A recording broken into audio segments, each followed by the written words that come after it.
যেমন কার্ড ধরে ধরে বলি। প্রথমে কার্ড ওয়ানে যে basic concept of nutrient, food, diet, balance diet, essential dietary components, এগুলো ইত্যাদি ইত্যাদি অনেক কিছু আছে। তো এর মধ্যে সবচেয়ে ইম্পর্টেন্ট হচ্ছে এখানে বিএমআর, বিএমআই এবং ব্যালেন্স ডায়েট শর্ট নোট হিসেবে আসতে পারে আর কি। এই তিনটা থেকে যে কোনো একটা শর্ট নোট হিসেবে আসতে পারে বা একাধিক। ব্যালেন্স ডায়েট, বিএমআর এবং বিএমআই। ব্যালেন্স ডায়েট তো তোমরা জানো, এগুলো ব্যালেন্স ডায়েটের সংজ্ঞা জানো, সবকিছু জাস্ট ডেফিনেশন দিবা কোনটা কত পার্সেন্ট খাবার থাকবে। সব উপাদানগুলো নট অনলি ইকুয়ালি ইকুইটেবলি এবং প্রপার প্রপোর্শনেট হিসেবে থাকবে, এই জিনিসটা ডেফিনেশনের মধ্যে উল্লেখ করবো অবশ্যই। এরপরে বেশি ইম্পর্টেন্ট হচ্ছে এখানে মানে এই তিনটার মধ্যে বিএমআরটা বেশি ইম্পর্টেন্ট, বিএমআরটা পরীক্ষায় আসতে। তো বিএমআর তো তোমরা জানো সবাই।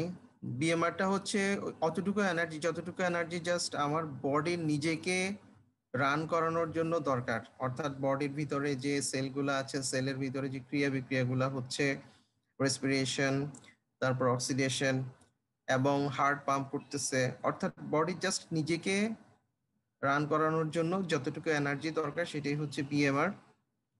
এটা normally 30 kilo calorie per KG per day. ধরো অন অ্যাভারেজ একজন মানুষের প্রায় 2000 কিলো ক্যালোরি হচ্ছে যে বিএমআর। ক্যালকুলেশনটা খুবই ইম্পর্টেন্ট, ক্যালকুলেশনটা তোমরা জানো, একটু জটিল যদিও, কিন্তু এটা কিন্তু এই ক্যালকুলেশনটা পরীক্ষাতে আসে, এটা দিয়ে অঙ্ক অঙ্ক দিয়ে দিতে পারে। হ্যাঁ, অথবা তুমি যদি একটা মানুষের ওই ডায়েটারি চার্ট করতে যাও বা তার ডেইলি এনার্জি রিকোয়ারমেন্টে হিসাব করতে যাও, সেক্ষেত্রেও তোমার এই বিএমআর এর ক্যালকুলেশনটা লাগবে। ক্যালকুলেশনটা মনে আছে তোমাদের? ফরম্যান কি? 666 প্লাস 666 প্লাস 13.6 ইন্টু 13.6 না 13.7, আচ্ছা এরকম কিছু একটা হবে আর কি, ইন্টু বডি ওয়েট। তারপরে হচ্ছে যে প্লাস 5 ইন্টু হাইট মাইনাস, না আমি কি ভুল বলতেছি? না স্যার, ঠিক আছে। হ্যাঁ, minus 6.8 6.8 into age in year. Age in year. Yes, হ্যাঁ ঠিক আছে। তো এই ক্যালকুলেশনটা এটা এটা একটু মনে রাখতে হবে, কারণ একটু ঝামেলাযুক্ত, তো পরীক্ষার সময় ভুলে যেতে পারে, জন্য এটা একটু মাঝে মাঝে দেখবা। বিএমআই আর বিএমআই তো একদম সহজ। বিএমআই তো তোমরা জানো, weight in KG divided by height I think it's meter. Square. হ্যাঁ, হাইট মিটার স্কোয়ার। বিএমআর এর ক্ষেত্রে কিছু আসতে পারে যে বিএমআরটা কখন হিসাব করা হবে। অবশ্যই 12 ঘন্টা ফাস্টিং এর পরে এবং ঘুমের পরে, সকালবেলা মানে কোয়াইট স্লিপের পরে এবং 12 ঘন্টা ফাস্টিং থাকার পরে বিএমআইটা কি, সরি বিএমআরটা হিসাব করতে হবে। আচ্ছা, এরপরে ক্যালকুলেশনে তুমি যদি এনার্জি ক্যালকুলেটেড করতে চাও যে ডেইলি কতটুকু এনার্জি দরকার, সেটার ক্ষেত্রে যারা সেডেন্টারি লাইফস্টাইল লিড করে, যেমন ধরো মেডিকেল স্টুডেন্ট, তাদের ক্ষেত্রে কি হবে? বিএমআর যত, বিএমআর এর সাথে কত পার্সেন্ট যোগ হবে? 25%. পার্সেন্ট যোগ হবে, ইয়েস। আর যারা মডারেটলি হেভি ওয়ার্কার যারা, তাদের ক্ষেত্রে কি? 50%. যারা হেভি ওয়ার্কার, 100%. যেমন যারা রিক্সা চালায় বা যারা হচ্ছে ডে লেবারার, হ্যাঁ দিন মজুরের কাজ করে, তাদের ক্ষেত্রে 100, বিএমআই যত ঠিক ততই, বিএমআর যত ততটা যোগ হবে 100%। এইটা পরীক্ষাতে আসতে পারে, বিএমআরটা খুব ইম্পর্টেন্ট। বিএমআই এবং ব্যালেন্স ডায়েট। বিএমআরটা বিভিন্ন ভাবে আসতে পারে, মানে বিএমআর যেমন হচ্ছে যে সরাসরি বিএমআর দিয়ে না দিয়ে ওই যে এনার্জি ক্যালকুলেট করতে দিতে পারে, ডেইলি কতটুকু এনার্জি রিকোয়ারমেন্ট একটা মেডিকেল স্টুডেন্টের অথবা একটা ডে লেবারের, সেটা হিসেবে দিতে পারে।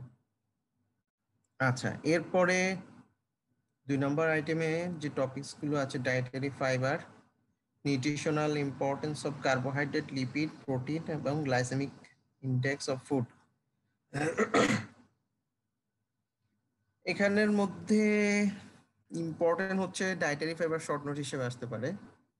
আর বাকিগুলো খুব একটা ইম্পর্টেন্ট, পরীক্ষার জন্য খুব একটা ইম্পর্টেন্ট না এসকিউ হিসেবে। তো যাই হোক, ওই একটা জিনিস ওইটা মাথায় রাখবা যে ওই যে এনার্জি, এই যে আমাদের প্রিন্সিপাল ফুড স্টাফ যেগুলো আছে, কার্বোহাইড্রেট, লিপিড এবং প্রোটিন, এর মধ্যে এনার্জির জন্য বেসিক্যালি দরকার হচ্ছে কি কার্বোহাইড্রেট এবং লিপিড। 60 to 70% এনার্জির রিকোয়ারমেন্ট যেটা, সেটা মিট করে হচ্ছে যে কার্বোহাইড্রেট, আর 30% হচ্ছে ফ্যাট, আর 10% হচ্ছে প্রোটিন। এখন তোমরা বলতে পারো যে প্রোটিন তো ভালো খাবার, কিন্তু প্রোটিন কেন 10% ইয়ে করে?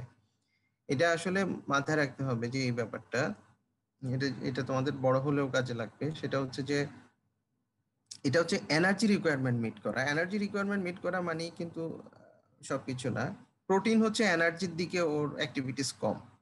হ্যাঁ, প্রোটিনের মেইন অ্যাক্টিভিটিস হচ্ছে কি আমাদের বডি বিল্ড করা, বডির যে ইম্পর্টেন্ট ইনগ্রেডিয়েন্ট যেমন এনজাইম, হরমোন, এগুলা প্রডিউস করা। কোথাও সেল রিপ্রোডাকশনের দরকার হলে সেখানে সেল রিপ্রোডিউস করা। তারপরে কোথাও কেটে গেলে বা কোনো একটা জায়গায় ক্ষত সৃষ্টি হলে সেটা হিলিং করা। হ্যাঁ, এই যে এই কাজগুলো হচ্ছে প্রোটিনের মেইন কাজ। তারপরেও যদি এনার্জির ঘাটতি থাকে তখন সে এনার্জি প্রোডাকশনেও হেল্প করে। আচ্ছা,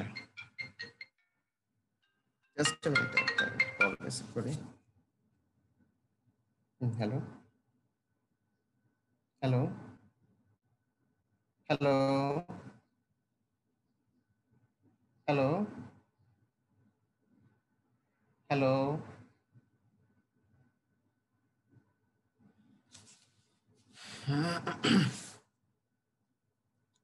আচ্ছা, আর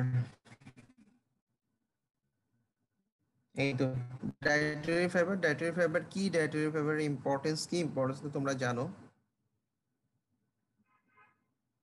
আচ্ছা, এরপরে খুব বেশি ইম্পর্টেন্ট পুরো কার্ডের মধ্যে, সেটা হচ্ছে যে প্রোটিন এনার্জি ম্যালনিউট্রিশন, পিএম।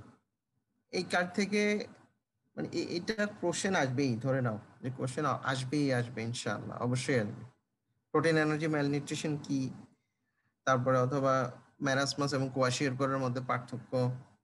হুম, মনে আছে কোয়াশিয়রকর আর ম্যারাসমাস?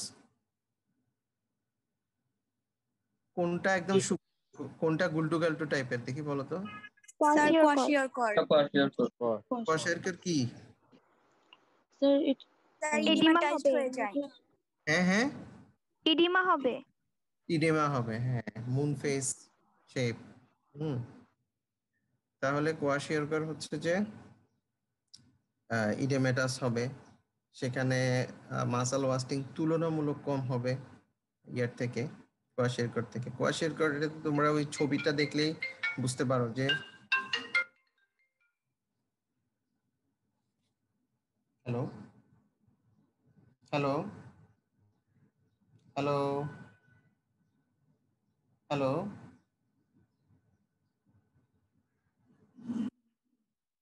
হ্যাঁ, হ্যালো,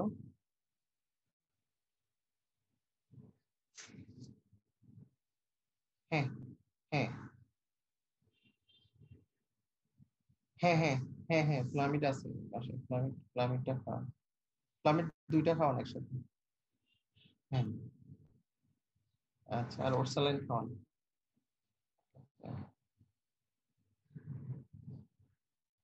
সরি, আমার বাসা থেকে একটা কল আসছে, এই জন্য রিসিভ করলাম। আচ্ছা, তারপরে মিনারেলস গুলো সম্পর্কে বলছি। ধরো তাহলে প্রোটিন এনার্জি মাল নিউট্রিশনে মোটামুটি এইটুকুই। আর এখানের মধ্যে আরেকটা জিনিস এই নিউট্রিশনাল ডিসঅর্ডার গুলোর মধ্যে, সেটা হচ্ছে ওবেসিটি। ওবেসিটিটা ইম্পর্টেন্ট। ওবেসিটিটা কোশ্চেন বিএমআই সহ একসাথে মানে কোশ্চেন আসতে পারে আর কি। অথবা যদি শুধু ওবেসিটিও বলে সেক্ষেত্রে তোমরা বিএমআই কত হলে ওভারওয়েট, বিএমআই কত হলে ওবেস, এটা উল্লেখ করে দিতে হবে। ঠিক আছে, এটাও আসতে পারে পরীক্ষাতে, পরীক্ষার জন্য এটাও ইম্পর্টেন্ট, বেশি ইম্পর্টেন্ট ওবেসিটি। তারপরে মিনারেলস গুলোর মধ্যে যেগুলো তোমরা শিখবা, মিনারেলস গুলার ক্ষেত্রে খুব বেশি ইম্পর্টেন্ট, সবগুলো ইম্পর্টেন্ট না আসলে, মানে তোমার ম্যাক্রো নিউট্রিয়েন্টস এর মধ্যে খুব একটা তো আসে না, জাস্ট ক্যালসিয়ামটা পড়তে পারো। ক্যালসিয়ামের ডেইলি রিকোয়ারমেন্ট কত এবং ডেফিসিয়েন্সি হলে কি ডিজিজ হয়, এটা সোর্স কি। আর মাইক্রোনিউট্রিয়েন্টস এর মধ্যে ওইটাই আসে বেশি, জিঙ্ক, জিঙ্কটা খুব ইম্পর্টেন্ট, জিঙ্ক, আয়রন, আয়োডিন, এই তিনটা, জিঙ্ক, আয়রন, আয়োডিন, কোনটার সোর্স কি, ডেইলি রিকোয়ারমেন্ট কত এবং ডেফিসিয়েন্সি হলে কি সমস্যা হয়, কি ডিজিজ হয় বা ডিজিজের সাইন সিম্পটম কি থাকে, এগুলা মাইক্রোনিউট্রিয়েন্টস মানে এই তিনটা পড়লেই হবে। এই তিনটাই ইম্পর্টেন্ট, এইখান থেকে আসে, আর অন্যান্য গুলো থেকে আসে না খুব একটা। আচ্ছা, তারপরে হচ্ছে যে ভিটামিন, ভিটামিন গুলোর ক্ষেত্রে তোমরা জানো যে water soluble vitamin, fat soluble vitamin. Fat soluble vitamin কোনগুলো একটু ইসমাম বলো তো। Sir vitamin A, vitamin D, vitamin E, vitamin K. এর মধ্যে লিভারে স্টোর থাকে কোন দুইটা? লিভার স্টোর, স্টোর থাকে মানে জমা থাকে, স্টোরেজটা লিভারে হয় কোন দুইটার? স্যার ভিটামিন ডি আর ভিটামিন কে। না, ভিটামিন প্রথম দুইটা, এ এবং ডি। হ্যাঁ, আর ই আর কে কোথায় স্টোরেজ হয়? ই, ই এবং কে স্টোর হয় কোথায়? ওটা হচ্ছে যে অ্যাডিপোস টিস্যুতে, ফ্যাটি টিস্যুতে ই আর কে হচ্ছে যে স্টোর থাকে। আর ওয়াটার সলিউবল ভিটামিন গুলো কি স্টোরেজ থাকে, স্টোর থাকে? ওয়াটার সলিউবল ভিটামিন গুলা, না স্যার। ওয়াটার সলিউবল ভিটামিন গুলা আসলে বডিতে ওরকম স্টোরেজ থাকে না, শুধুমাত্র বি12 এবং আর B9 তো হ্যাঁ, বি12 এবং B9 ফলিক অ্যাসিডটা হচ্ছে যে মূলত এই স্টোর থাকে, এই দুইটা হচ্ছে যে স্টোর থাকে, বাকিগুলা ওরকম স্টোরেজ ফর্মে থাকে না, সেগুলো হচ্ছে যে খাবারের সাথে মোটামুটি ডেইলি নিতে হয়। ডেইলি খাবারের সাথে ওই ইয়াগুলো নেওয়া লাগে, খাবারের সাথে থাকে এগুলা বেসিক্যালি। তো ভিটামিনের ক্ষেত্রে ইন জেনারেল সবগুলা ভিটামিনেরই কোনটা সোর্স কি, এগুলা তোমরা সোর্স গুলা পড়বা, ডেইলি রিকোয়ারমেন্ট কোনটার কত লাগে সেটা, এবং হচ্ছে ডেফিসিয়েন্সি ডিজিজ কোনটার কি। তার মধ্যেও সবচেয়ে ইম্পর্টেন্ট হচ্ছে vitamin A, vitamin D, vitamin C, vitamin B one, বি12, এই কয়টা হচ্ছে বেশি ইম্পর্টেন্ট। কি কি বললাম? A, D, vitamin D, D, vitamin তারপর C, vitamin C, vitamin B1, vitamin B B one এবং বি12, এইগুলা খুব ভালো করে এটার মানে সোর্স কি, ডেইলি রিকোয়ারমেন্ট কত, এর ফাংশন কি, এবং এটার ডেফিসিয়েন্সি হলে কি কি ডিজিজ হবে, এবং কি ওই ডিজিজের বিশেষ করে যেমন যদি সিতে যদি ধরো স্কারবি হয়, স্কারবি হলে এটা সাইন সিমটম কি হবে। হ্যাঁ, মানে সাইন ডিজিজের সাইন সিমটম সহ, সবগুলা না, সবগুলো এরকম স্পেসিফিক সাইন সিমটম থাকে না। ভিটামিন ডি এর থাকে, যেমন ভিটামিন ডি হলে রিকেটস হবে যদি চাইল্ডহুডে হয়, রিকেটস, ডি ডেফিসিয়েন্সি। তো রিকেটস এর সাইন সিমটম গুলা কি কি থাকবে? কি কি হয় রিকেটস এর সাইন সিমটম?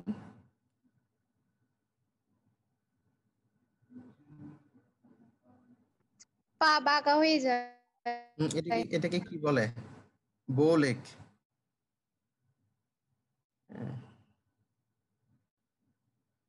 বোলেক, তারপরে হচ্ছে যে এই যে এপিফাইজিয়াল, কার্পোপেটাল স্পাজম।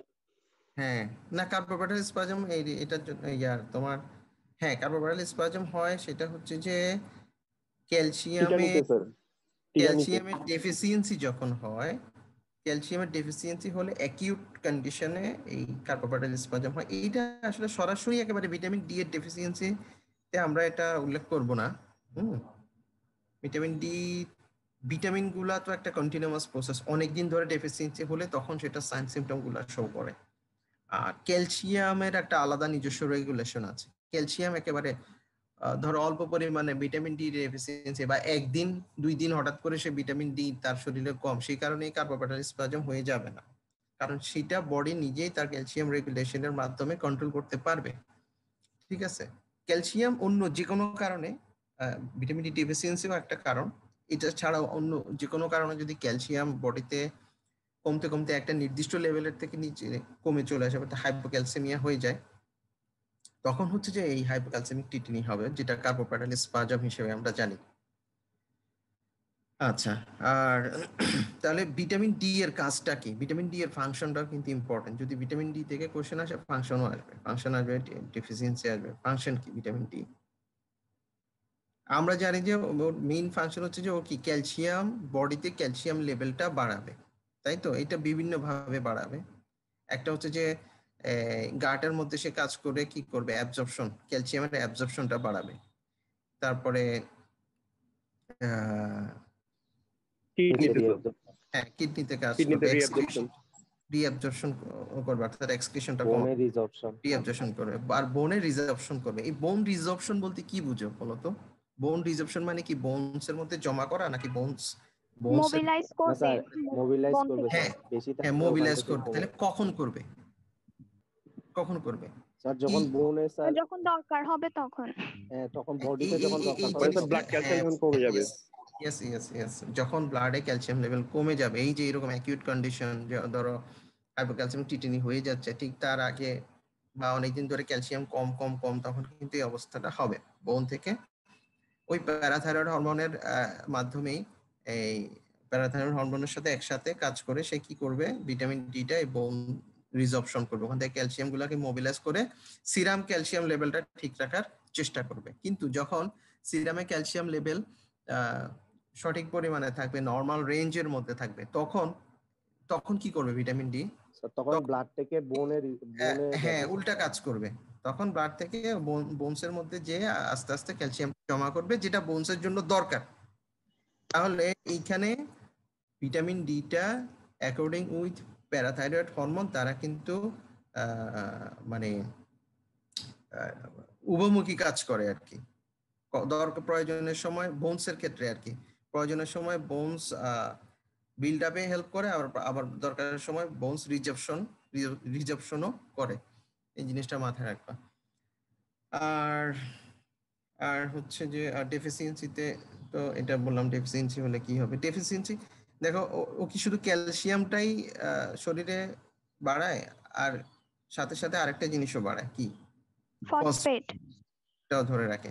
যখন ডেফিসিয়েন্সি হবে তখন ক্যালসিয়ামও কমে যাবে, ফসফেটও কমে যাবে। দ্যাট মিনস হাইপোক্যালসিয়ামিয়া হবে, হাইপোফসফেটেমিয়া হবে। ঠিক আছে? এই দুইটা কিন্তু একসাথেই, বাড়লেও একসাথে বাড়বে, কমলেও একসাথে কমবে। আচ্ছা, তারপরে ভিটামিন এ। ভিটামিন এ এর অভাবে কি হবে? এটা ডেফিসিয়েন্সি হলে সবাই জানো আমরা যে নাইট ব্লাইন্ডনেস বা জেরোফথেলমিয়া। তো এই জেরোফথেলমিয়া বা নাইট ব্লাইন্ডনেস এর মধ্যে আরো কিছু টার্ম আছে, যেমন ধরো যে কর্নিয়াল জেরোসিস হবে, তারপরে বাইটস স্পট দেখা যাবে চোখের মধ্যে। আর এই চোখের ব্যাপারগুলো ছাড়াও বডিতেও ভিটামিন এর কিন্তু আরো ফাংশন আছে। এটা ডেফিসিয়েন্সি হলে আরো অন্যান্য জায়গায়ও সমস্যা হবে, যেমন ধরো যে স্কিন। হ্যাঁ, টোডলেট স্কিন। ইয়েস ইয়েস, টট স্কিন মানে কি? ওই যে চামড়ার মতো ব্যাঙের খসখসে মতো হয়ে যায়। ব্যাগের মতো হয়ে যাচ্ছে। ব্যাঙ ধরে দেখছো কখনো? জি স্যার। জি স্যার। ইন্টারে থাকতে ল্যাবে। আচ্ছা, আমি ক্লাস 4-এ থাকতে একবার কৌতূহল বশত ব্যাঙের অপারেশন করছে।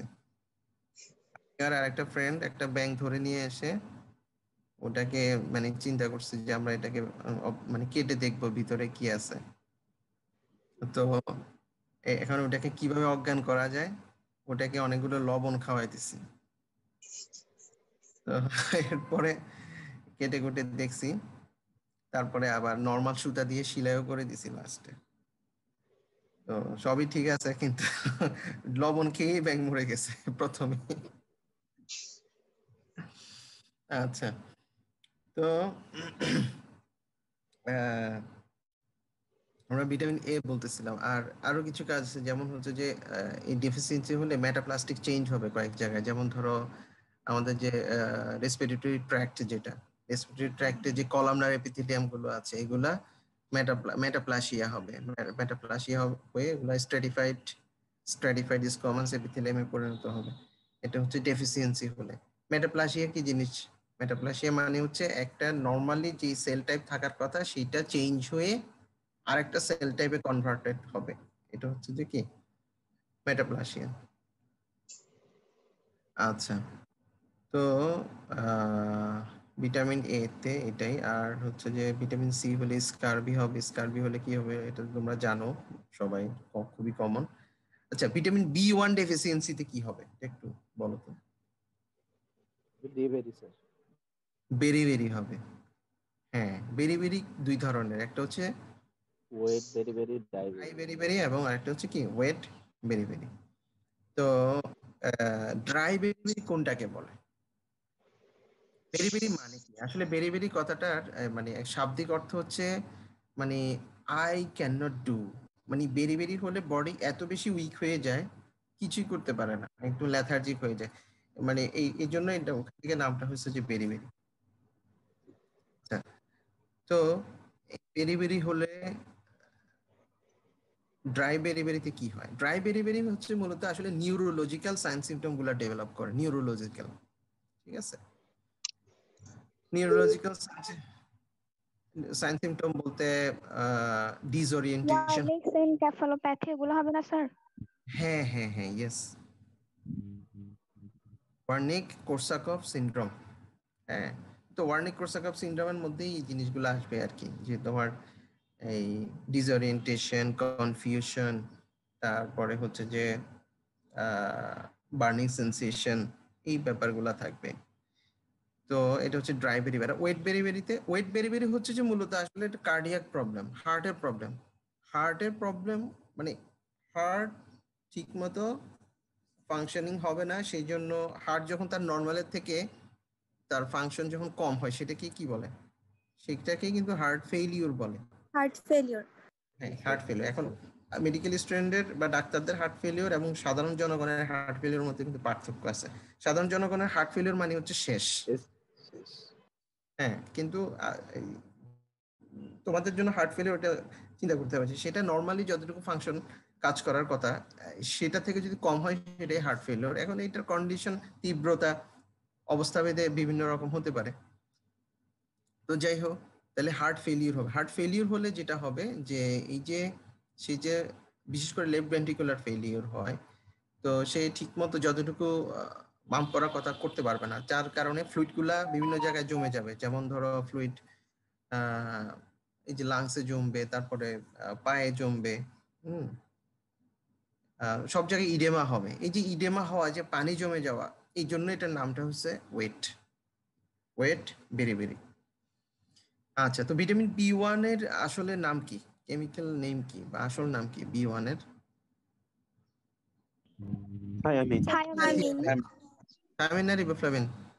থায়ামিন। আচ্ছা, এটা ক্লাস 10 মিনিট, আচ্ছা 10 পরে কেটে যাবে, আমাদের ক্লাসও শেষ হয়ে যাবে ইনশাআল্লাহ এর মধ্যে।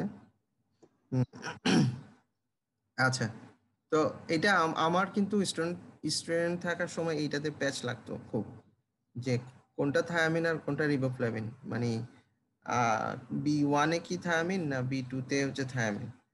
তো আমি একটা সুপিয়া দিয়ে রাখতাম যে TRN ট্রেন, টি তে থায়ামিন, আর তে রিবোফ্লাভিন, এন তে হচ্ছে নিয়াসিন, 1 2 3 ভিটামিন বি1 বি2 বি3। আচ্ছা, তো যাই হোক, এরপরে এইগুলা সবগুলোর নামগুলো শিখবা এবং অ্যাক্টিভ ফর্মটাও শিখবা। থায়ামিন, রিবোফ্লাভিন, নিয়াসিন, তারপরে কি pantothenic acid, pyridoxine, folic acid, vitamin বি12 হচ্ছে কি কোবালামিন, আর বায়োটিন। হ্যাঁ, তো এর মধ্যে এই যে ভিটামিন বি1 থেকে বি12 পর্যন্ত, বায়োটিন বাদে আর কি, বায়োটিন ছাড়া বি12 পর্যন্ত এগুলা, আর হচ্ছে যে ভিটামিন কে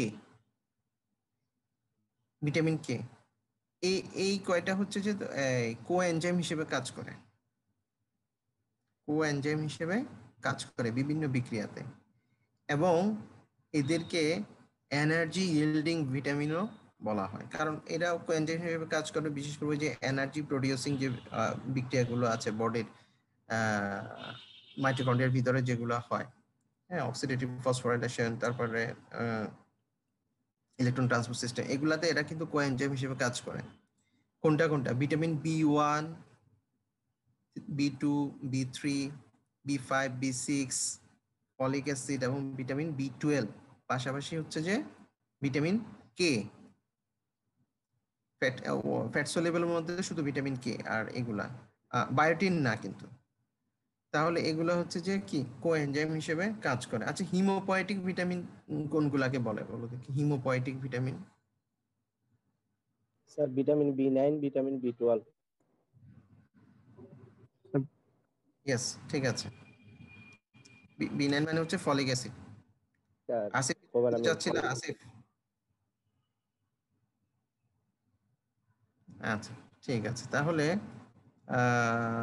এই তো মোটামুটি। ও হ্যাঁ, ভিটামিন B12টা ইম্পর্টেন্ট। B12 এর ডেফিসিয়েন্সি হলে কি হয়? B12 এর ডেফিসিয়েন্সি হলে মূলত নিউরোলজিক্যাল ফিচারগুলো ডেভেলপ করে এবং খুব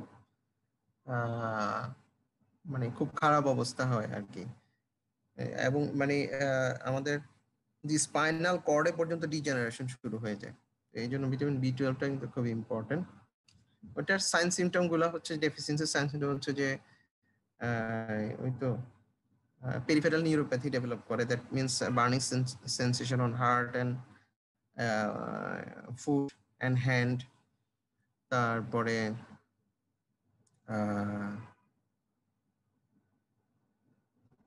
ডিমেনশিয়া হবে। হ্যাঁ, ডিমেনশিয়া হবে।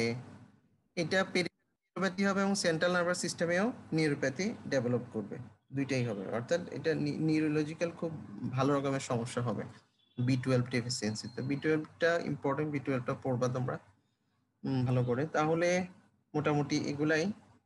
তাহলে আমি আরেকটু সামারি করি আমাদের প্রথম থেকে ফুড এন্ড নিউট্রিশনের। ব্যালেন্স ডায়েটটা ভালো করে পড়বা।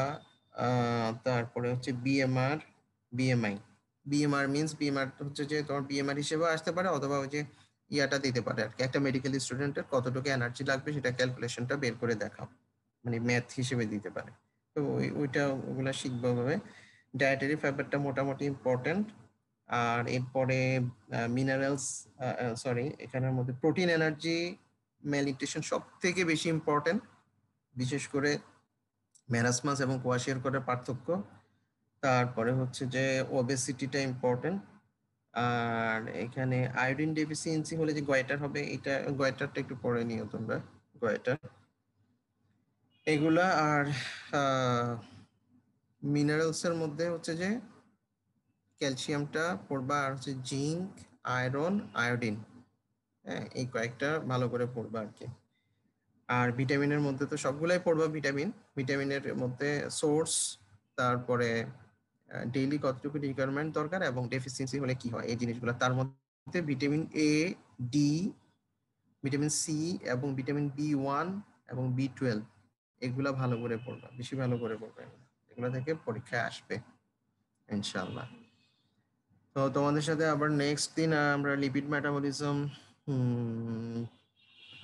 ক্লাস নিব। তোমরা একটু এর মধ্যে জাস্ট বইটা একটু একবার উল্টে দেখিও যে লিপিড মেটাবলিজমে কোন জিনিসটা তোমরা বুঝতে পারতেছো না বা কোনটার উপর বেশি ফোকাস করলে ভালো হবে। আমাকে একটু আগে একটু যদি তোমরা হোয়াটসঅ্যাপে টেক্সট করো তাহলে ওইটা আমার জন্য সুবিধা হবে, কারণ ক্লাস টাইমটা কম। তো সেই জন্য যাতে মানে যেটা তোমাদের বেশি দরকার ওইটা যাতে একটু ভালো করে ইলাবোরেটলি বলতে পারি, সেজন্য আগে থেকে আমাকে একটু এটা নক করবা যে এই জিনিসটা একটু আমাদের মনে থাকে না বা প্রবলেম হয়, এটা একটু ভালো করে বুঝাই দেওয়ার যদি কিছু থাকে তাহলে আমরা দিব সেটা। তো অনেকদিন পরে তোমাদের সাথে সরাসরি ক্লাসে দেখা হলে খুব ভালো লাগতো। তোমাদেরকে আসলে মিস করি, সব স্টুডেন্ট গুলাকে। তোমাদের এই ব্যাচটা 6th ব্যাচ এবং 15 BDS। তো তোমরা পড়ালেখা করো, পড়ালেখা চালাই যাও, সময় নষ্ট করিও না। যে সময়গুলো এমনি ফ্রি সময় মোটামুটি থাকবে সেগুলোকে সেলফ ডেভেলপমেন্টে কাজে লাগাও। এইরকম সময় সারা জীবনে আর কখনো পাবা না। মেডিকেল কলেজ 3 দিনের জন্য বন্ধ থাকে না কখনো। তো সবাইকে ধন্যবাদ, দোয়া করবা আমার জন্য। আল্লাহ হাফেজ। আসসালামু আলাইকুম। স্যার। আসসালামু আলাইকুম। আসসালাম।